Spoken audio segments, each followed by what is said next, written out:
Joy. Today, I'm at Heath Hall. I'm meeting our publicist, Joy Moon. Nice to see you. In order to discuss the strategy for marketing this property. What do you think? I think it's fabulous.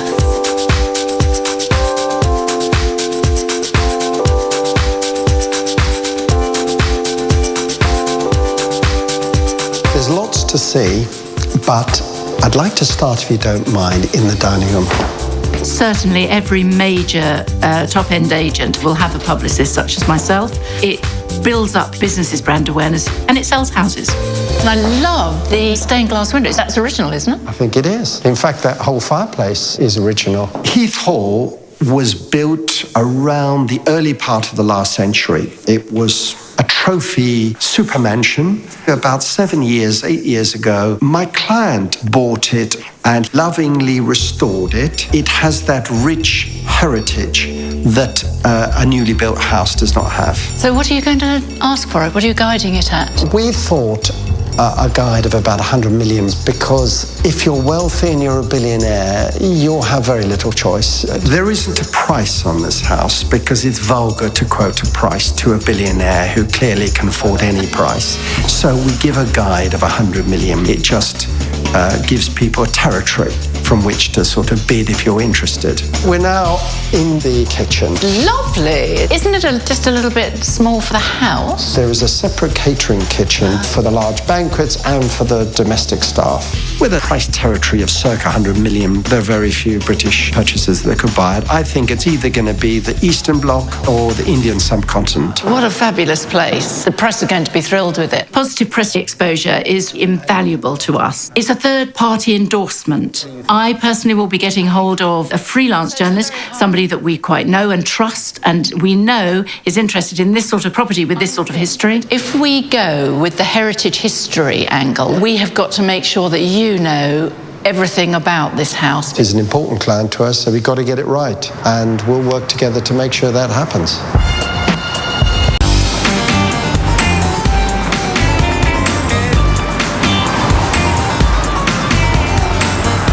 Today, I'm in Heath Hall, which is one of the largest private residences in London, which is worth about 100 million.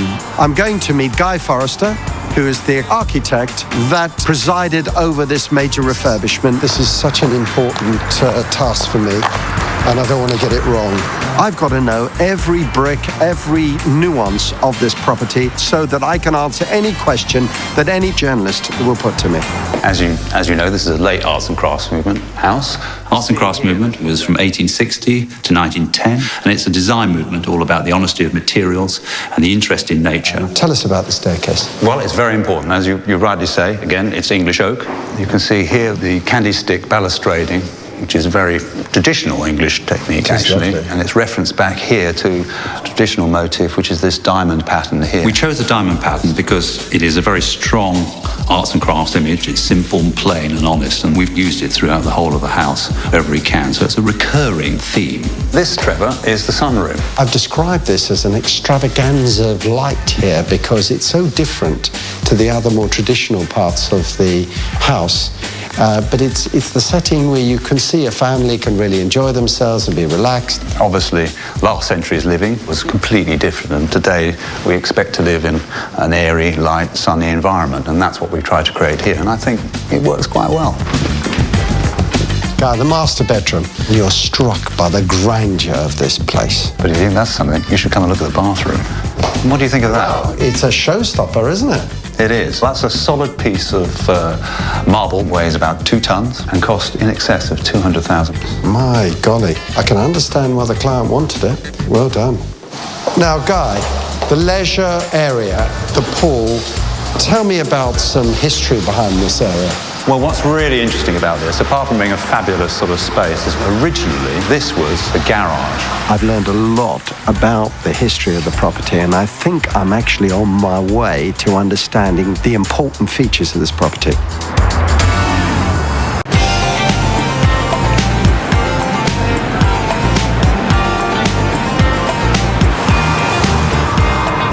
I'm in one of the finest houses in Europe, Heath Hall. Warren. Hi, Trevor. A great pleasure, sir. Today I'm meeting Warren Chapman, who is the lead designer in charge of the exteriors, and I am going to learn a lot more about the features of the property and the gardens. Now, for instance, tell me about this brickwork, tell me about the door. It's quite unusual to have an entrance like this in a domestic building. It's essentially a Norman arch, but more typical in a church. And the closer you get to it, the more intimate it becomes. There's so much detail here. There's all the carving around there. There's beautiful brickwork. We had metal workers, we had stone workers, we had bricklayers, and we had joiners, and we had stained glass people. All, fantastic trades.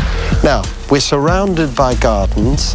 Let's go and just explore a little bit. The grounds altogether, 2 acres. We've given the house 2 formal gardens. One is to the south, and the other one is surrounded by a pergola and has a reflecting pool, which is also a swimming pool. You've done a fantastic job here. We've got literally everything. The Japanese garden, the English rose garden, the tennis court, the outdoor pool. I mean, it's extraordinary, isn't it? Yeah.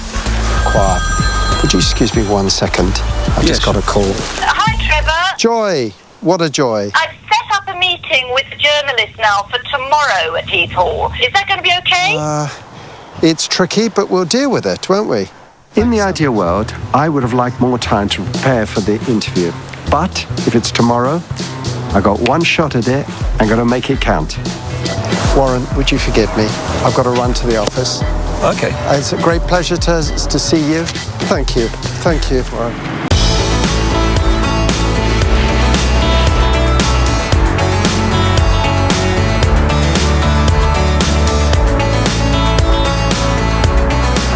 Trevor. Nigel, good morning. I'm meeting Nigel Lewis, who's an accomplished journalist who specialises in important landmark properties. This is an amazing bit of original architecture, isn't it? All the original staircase, the panelling. I mean, just alone, the chandelier is worth coming to have a look at. Trevor is as near as the real estate business in the UK will ever get to a rock star. Here we are in the salon. He is well known for having a sort of lavish houses for sale. White gold adorning plasterwork, white piano. Loving the piano. And he's so enthusiastic about property. There's a bar there to entertain your guests. What more do you want? Come, I've got more to show you. I could tell this man was impressed. And frankly, he's only human. A solid onyx bathtub. How much did that cost? I'm told $250,000. It's so heavy that the floor needed to be specially strengthened. That is impressive. I've never seen really anything like this before during my 14 years going around houses like this. I will never see anything like that again after I walk out this room, I don't think. You haven't seen the best of it. Joy and I have arranged to have a surprise interview, which we think will have a lasting impression. Now, Nigel, I promised you a surprise, and here it is. Wow. Come and meet the ladies, Nigel. Mrs. Anne Lowe, Mrs. Rachel Ingalls. Hello, Rachel. Nice to Now, meet you. Rachel was born in the house. Wow. And we brought the Logue sisters to the property today because we thought it would be an unforgettable experience. They bring a historical dimension, and I thought it would be a fantastic angle for the story too. It's really fascinating for me coming here and meeting someone who lived in the house. Tell me about what was it like to live here? It was a wonderful house for small children because there was so much space. Going up the staircase, there was a loose bit of wood under the banisters, and I always used to poke it as I went past. I felt it was my secret, my little loose bit of wood. I rather hoped perhaps one day I would find a message in there or something like that, but nothing happened. Well, you never know what a journalist is going to end up writing, to be honest. I think it went really, really well, but we'll have to wait and see when it comes out, and let's hope that we get the coverage that we really deserve. It's a great pleasure. As always, I really appreciate that, and I'll be in touch when the article goes live. Wonderful. Take care. All the best to you. Cheers.